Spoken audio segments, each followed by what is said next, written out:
This is an iHeart podcast. Guaranteed human. Brought to you by the Spam brand. I'm about to drop some sizzling hot knowledge, everybody. Did you know there's a blue can loved around the world with festivals dedicated to it? That's right, it's Spam Classic. The cultural icon went from fueling the world in the 1930s to earning its own museum. And today there are 12 mouth-watering varieties like teriyaki and Korean barbecue flavored, plus the original Spam Classic, ready to fry up in your favorite dish. Fans everywhere, keep sizzling it up, breakfast, lunch, and dinner. Spam brand, sizzle pork, and Learn more at spam.com. Hey, and welcome to The Short Stuff. I'm Josh, and there's Chuck, and Dave is here in spirit. He wanted to let us know that he's thinking of each and every one of you individually, and this is Short Stuff. That's right. I was raised in the church choir, my friend, so this one hits really close to home. Actually, not at all. All right. But I did sing in the church choir. I've seen church choirs perform before, so it really hits home for me, too. This is a really fun story, I think. Were you familiar with this story before? Nope. You know where I first heard of it? A Time Life Books ad. Are you really? Is there anything those things haven't taught us? I don't know. I wish I had a set of those. Those are fun. Me too. We'll have to go on eBay and look for them together. Oh, I'm sure they're all there. So what we're talking about is not necessarily just a church choir. It's almost tangential to it. What we're really talking about is one of the most astounding coincidences in the history of documented history. Like, there's no coincidence that really holds a candle to this in my book. And there's plenty of coincidences. I remember we did an entire episode on one. Remember the poor guy who was in both the Hiroshima and Nagasaki bombings? Oh, yeah. And survived them both? Yeah. There's been some amazing coincidences before. This one, to me, takes the cake. It's a pretty good one. And we're talking about a terrible incident that happened, but it could have been a lot worse. On the evening of March 1st, 1950, in Beatrice, Nebraska, when a church blew up. I mean, blew up. Like, the walls blew out, the roof came down, windows got knocked out of houses in the vicinity, a radio station got knocked off the air by the blast, however that works. It was it was a big-time explosion that just destroyed this church. Yeah, and I guess we should go ahead and say how this happened. The idea is that there was probably a gas leak, and that gas leak just did what gas leaks do and filled a space with gas. And there was a gentleman there who would show up. What was his name? Was it the Reverend himself? It was the Reverend, yeah, Walter Klemple. Yeah, what a great Reverend name, Reverend Klemple. And a 1950s Nebraska Reverend name, too. So he shows up at his West Side Baptist Church, like he always does, ahead of time to light the furnace to get it nice and warm for choir practice, because in early March in that part of Nebraska it can be a little chilly. And then he went back home to go to dinner. And so the idea is that this gas fills up, it eventually reaches the flame of that furnace, and church explodes. Okay, so a church exploding from a natural gas explosion lit by a reverend. This is not all about making Reverend Klemple look bad. No. He didn't light that furnace because he wanted to blow up the church. Like you said, he was lighting it for choir practice. What makes this astounding is that explosion took place at 7:25 p.m. on March 1st, like you said, 1950, which was a Wednesday. And every Wednesday was choir practice. And every Wednesday at 7:20 p.m., choir practice started. So this explosion that destroyed the entire church took place 5 minutes after choir practice officially started. And the thing that makes this the most astounding coincidence of all time is that not one single member of that 15-person choir was in the church at the time. Every single one happened to be late. That's right. And I think we should save the reasons for everyone being late till after the break with a little cliffhanger. But before the break, if you're trying to figure out the odds of something like this happening, there's no exact scientific way to do that, obviously. But what they can do, and what they have done, is look back and said, well, how often were people generally late at choir practice at this church? and what are the odds of that happening to everybody? And they kind of went back and looked at past choir practices and saw that each person would be late about 25% of the time, 1 in every 4 choir practices. So everyone being gone for this specific night ended up being you guessed it, 1 in a million chance.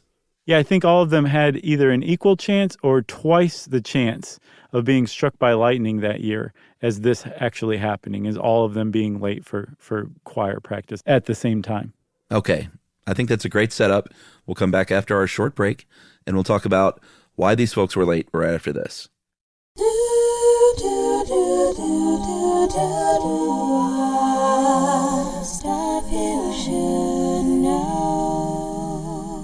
This is Danielle Fishel, Ryder Strong, and Will Friedle from Pod Meets World. Let's talk Chewy. Yes. For starters, they've got over 100,000 products. Food, treats, toys, beds.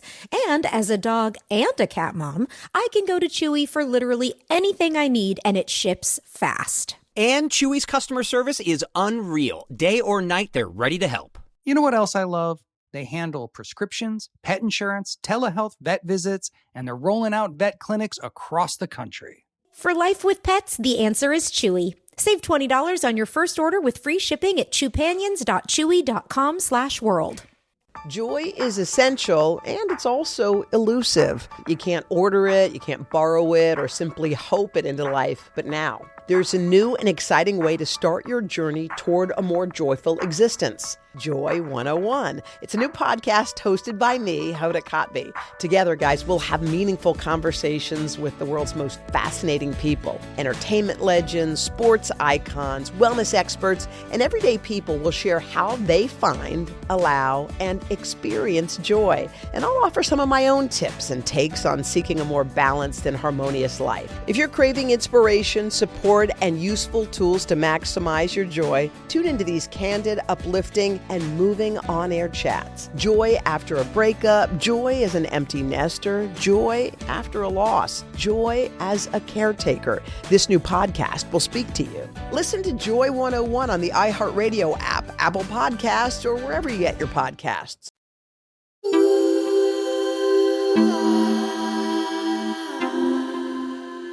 Stuff you should know.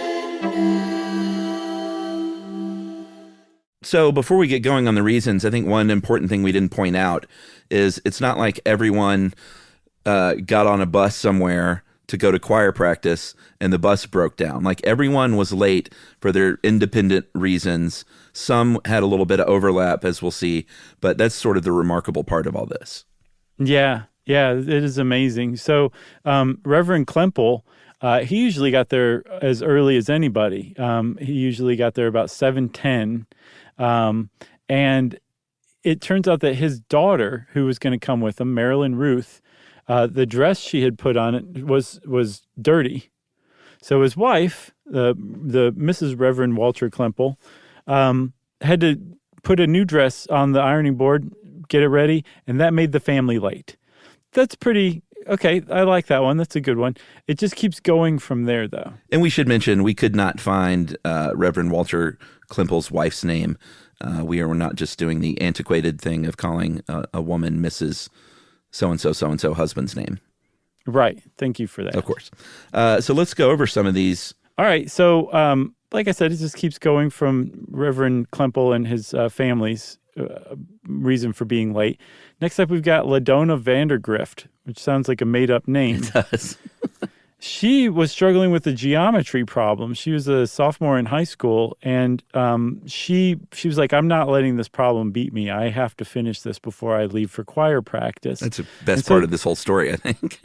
I think so, too. Yeah. So she not only did that make her late, but it also ended up making the Estes sisters, Royina and what was her name? Sadie. Royina and Sadie Estes were late because of LaDonna indirectly as well. Right, because I think they were supposed to, were they supposed to ride together?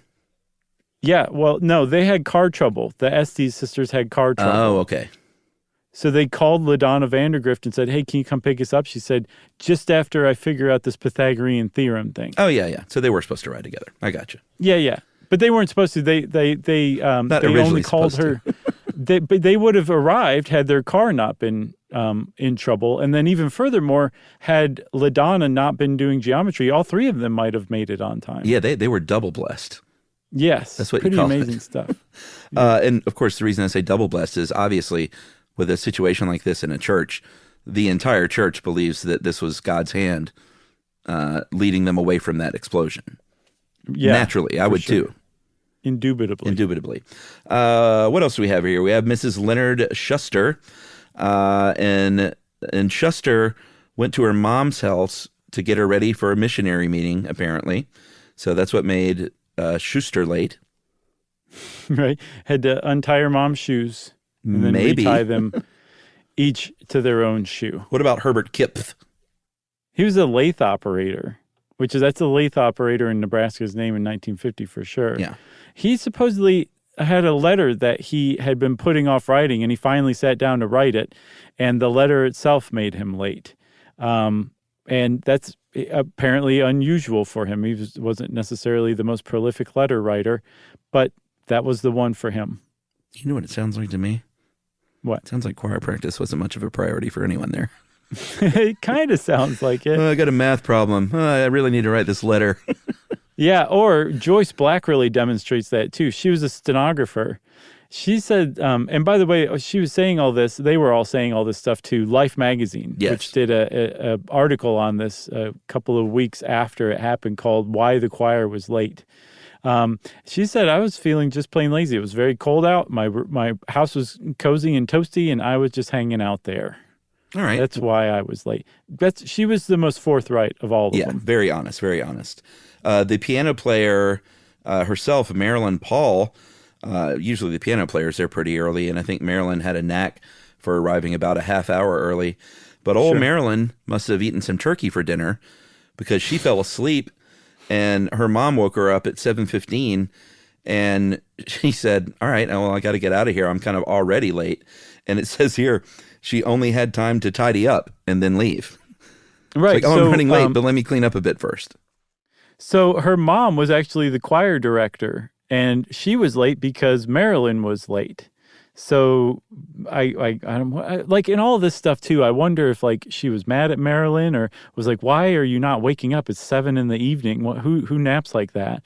Or if everybody was very patient. I like to think they were all very patient and polite, waiting for one another, you know? Well, it says that mom tried unsuccessfully to awaken her earlier.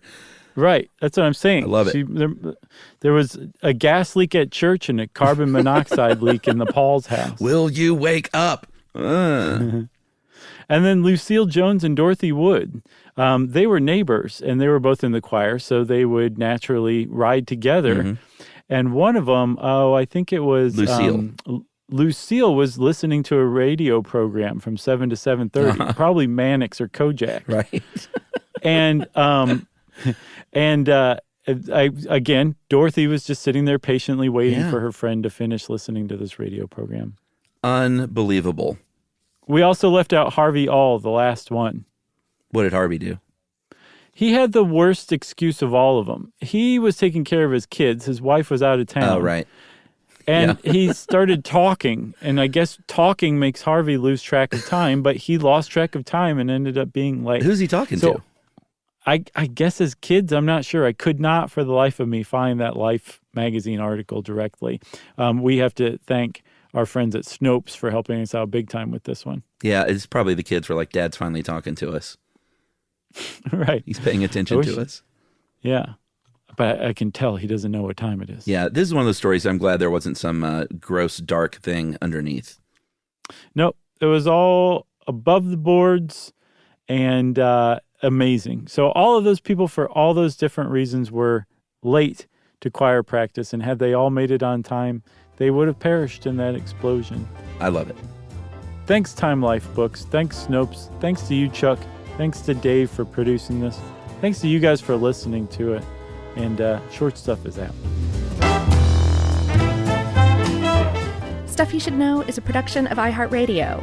For more podcasts from iHeartRadio, visit the iHeartRadio app, Apple Podcasts, or wherever you listen to your favorite shows.